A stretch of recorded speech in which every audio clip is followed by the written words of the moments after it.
Haz de tu vacación una vacación, es un tiempo sagrado. Haz de tu trabajo otro tiempo, es otro momento. ¿Cómo se invierte el patrón? Se abraza la posibilidad de que el veraneo playero pueda ser una forma de vida.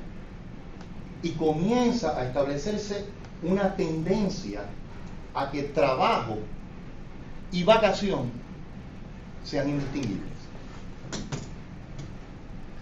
Para eso sería prudente observar la tendencia hoy en día. O sea, ¿quién puede vivir sin un artefacto de egotécnico llamado celular? Que uno se lo tiene que llevar a las vacaciones. ¿Por qué? Porque esa es una prótesis de nuestra conciencia, que de alguna manera nos mantiene vinculados a aspectos de trabajo. Pero igualmente el celular, que inclusive a mí me ha, ¿verdad?, resultado ser hasta de provecho en cursos en donde se me está olvidando lo que estoy enseñando, y suena y digo, tengo que atender esta llamada, una bobería. Me voy, hablo 5 minutos y regreso. Me estoy confesando aquí como al profesor, pero bueno. ¿Quién no ha utilizado ese artefacto de botella de momento para cubrir con un lapso mental un momento de entretenimiento? En los años 50, yo creo que esa inversión de ese patrón de diferenciación entre vacación y trabajo da paso, por ejemplo, a la producción de un sinnúmero de películas, son muy propias de los años 50. La película playera, Elvis Presley en la playa, Frankie Valli en la playa, Beach Bongo, hasta revivieron a Buster Keaton para hacer una película sobre la playa. La juventud en la playa. Sin embargo, emerge un artefacto llamado televisión, precisamente en el 1948, aunque tecnológicamente se podía trabajar la televisión desde los años 20, no es hasta 1948 que realmente la televisión pasa a ser un artefacto totémico dentro de la familia norteamericana. Y parte de esta propuesta es que la televisión va a ser un personaje principal en la dramaturgia del uso del tiempo designado a aquello que era vacación, pero que ahora yo lo voy a designar como ocio. El tiempo de ocio. Claro, si usted ha sido criado en la modernidad y ha sido criado bajo esta oposición binaria trabajo-veraneo, y ahora usted está, ¿verdad?, como sujeto emergente en una sociedad que abraza el ocio como una posibilidad de vida, que va inmediatamente a surgir como una realidad social. Pues obviamente un enorme sentimiento de culpa, porque ahora yo estoy empleando el sagrado tiempo del trabajo en pensar sobre qué, sobre el ocio, dedicárselo al ocio. Y en esto la televisión va a ser clave. Va a ser clave ¿por qué? Porque ante esa culpa, ahora la pregunta que se hace el sujeto es, ¿cómo puedo yo sacarle provecho al ocio? ¿Cómo puedo maximizar mi tiempo de ocio? O sea, ¿cómo puedo perder el tiempo provechosamente? O sea, tener algún tipo de dignidad. Bueno, lo voy a perder, pero lo voy a perder con los pantalones puestos. O sea, después de todo se trata de no hacer nada. Pero no es no hacer exactamente nada, es hacer algo que no es lo que se supone que esté haciendo. En ese juego, la televisión es central, porque va a proveer precisamente de una serie de contenidos que van dirigidos a ¿qué? A consumir el tiempo del espectador que está abrazando de forma gratificante ese momento de ocio. No obstante, se siente como que está haciendo algo a sabiendas, ¿verdad?, de que en realidad no está haciendo nada.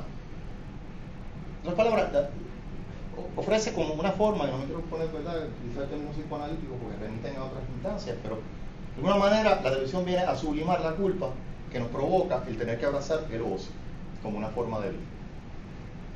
¿Qué sucede? Entre las propuestas que han planteado, ¿verdad?, lo que posiblemente es la televisión como ese productor de contenidos y ese consumo de esos contenidos, a mí me parece interesante, ¿verdad?, la postura que ofrece Jean Baudrillard, trabajo sobre el simulacro.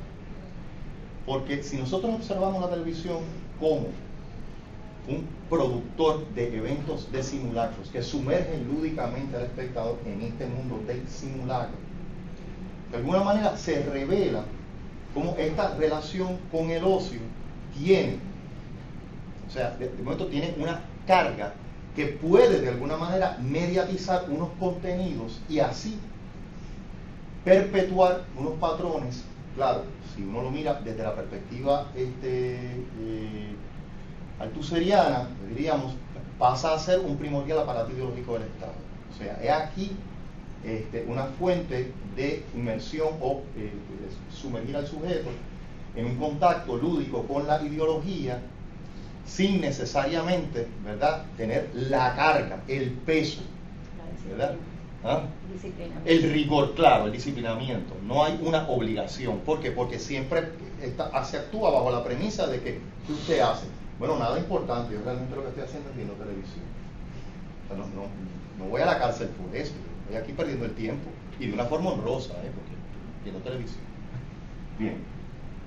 Sobre este tema del simulacro, me parece interesante que Baudrillard señala que la televisión y el simulacro en sí mismo no existen en un registro que opera ni en lo real ni en lo falso, sino opera en un registro hiperreal, lo cual quiere decir que lo real o lo falso cobran, se distancian de la noción, ¿verdad?, ortodoxa, hegemónica que nosotros tenemos de lo que diferencia una cosa de la otra. No operan como posición binaria. Cuando nosotros vemos un noticiero, así como vemos una serie de televisión, ¿verdad?, la premisa no es que lo que se muestra es la realidad. De hecho, no lo comentamos. O sea, ayer yo me di cuenta de lo que sucedió. Yo vi la verdad en el noticiero de Telemundo. Nos decimos, fíjate, ofrecieron una versión lo más interesante. El simulacro siempre es una versión de algo. Es un escenario donde se plantea un as if, una posibilidad. Lo interesante de esto es que, aún actuando en representación y teniendo toda la sintomatología que remite a un supuesto original, si usted saca el simulacro, existe la posibilidad de que el original nunca existiese. Si tengo un minuto, ok. Podría dar un ejemplo que me parece que es genial. El ejemplo de la religión. O sea, él dice, por milenios, uno de los principales problemas teológicos ha sido la creación de ídolos. O sea, si usted cree fielmente que la divinidad o la deidad es algo que es irrepresentable, mire, hay hasta un mandamiento judio-cristiano que dice no harás falsos ídolos, ¿verdad? ¿Por qué? Porque la idolatría plantea precisamente que Dios es representable, pero la teología plantea que Dios no lo es. Entonces, el ídolo siempre, ¿verdad?, nos remite a un punto de blasfemia. Así que el debate ha sido, bueno, vamos a erradicar todas las representaciones de la deidad del planeta. Vamos a ver cómo sacamos de la faz de la Tierra cualquier cosa que sea una representación que apunte a Dios. Todo significante que tenga que ver con la religión lo vamos a borrar, le vamos a dar delete al disco duro. Y dice Baudrillard, bueno, el problema es el siguiente. Si planteamos a Dios como un simulacro, el simulacro remite al simulacro, y usted erradica toda representación de Dios sobre la tierra, usted se juega, o se arriesga a que suceda ¿qué cosa? Que ante la erradicación del significante, ante la extirpación de toda representación de la deidad en efecto desaparezca porque nunca había un origen. Y el simulacro, hasta ahí estamos claros, el simulacro de la televisión opera de la misma manera. Lo que tenemos ahí es un as if de la realidad o de lo falso, de la fantasía o de lo que no es fantasía, de la no ficción. No obstante, lo entendemos como hiperreal, como as if, como versión de. Pero ¿qué sucede? Que si nosotros dijéramos, ok, eso no es lo real, vamos a erradicar la televisión, vamos a sacar ese significante cultural y vamos a no ofrecer versiones, nos corremos un riesgo, que es el vacío, es la nada. O sea, ahí donde no estaba la televisión, realmente no estaba sucediendo nada. Y de ahí me parece que se apunta en varias ocasiones en el video que hay una serie de construcciones de imaginarios que se dan en la televisión y uno tiene que tomarlos hasta cierto punto, como dicen en The Matrix. Si uno se muere en la matriz, eso no quiere decir que acá en la otra vida virtual tú te quedas vivo. No, el que se muera allá se muere acá también.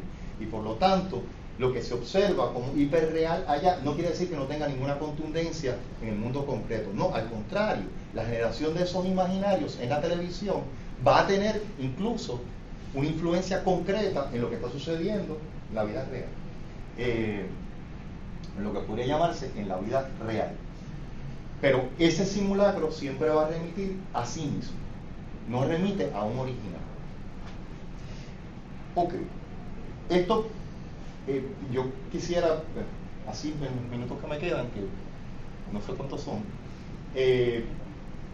distinguir, por ejemplo, en la trayectoria de lo que ha sido la televisión,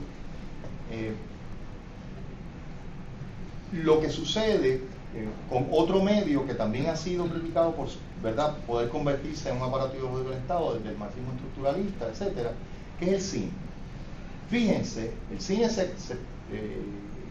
¿verdad?, se constituye a finales del siglo XIX, 1895-96, y la televisión aparece como objeto domesticado en 1950. Sobre el cine existe un caudal de información nostálgica sobre su historia. Sobre el cine hay toda una versión romántica. André Bazin, en los años 50, que es un crítico famoso del cine francés, dice la ontología del cine. La ontología del cine es la fotografía. La ontología de la fotografía, la ontología de la fotografía es la realidad.